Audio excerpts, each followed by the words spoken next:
Pastor Chris ɲɔgɔn fɛ an ka Ala ka baara kɛ.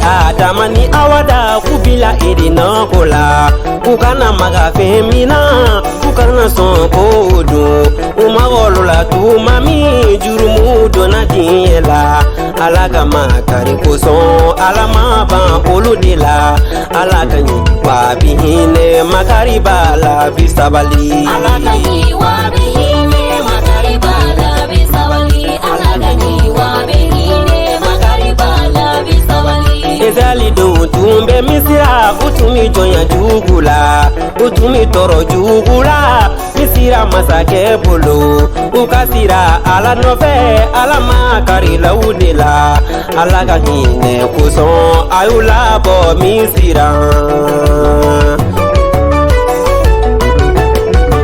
ni alaka nyuma ya bate nyatuma tie sobana kominu bekeni diela ala sagopo kadogola mogo chama beni diela uma alaka nyuma ya do obenata alabe hinona alabe makarubela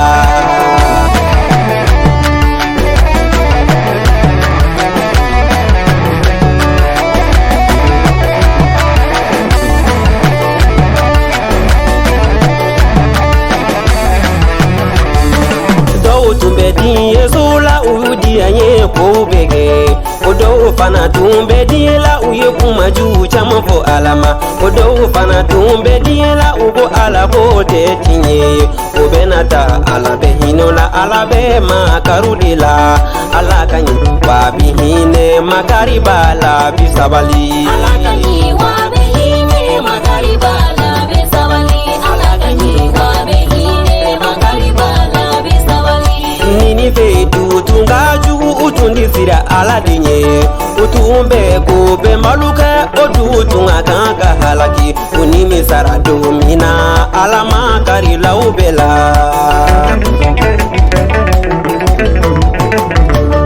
alaka makari koson aye ari jenedi ama alaka hine koson aye kisibadi ama ni ala tunde sabali ala kunde se kan kumunyo alaka yi babi hine makari bala bisabali alaka yi babi hine makari bala bisabali alaka yi babi hine makari bala bisabali nebe masa ala deli ala ika shueli lame ika makari koson ika makari malidila ika hine koson ika hine malidila ika nyuma ya koson ika ke yesu togola alaka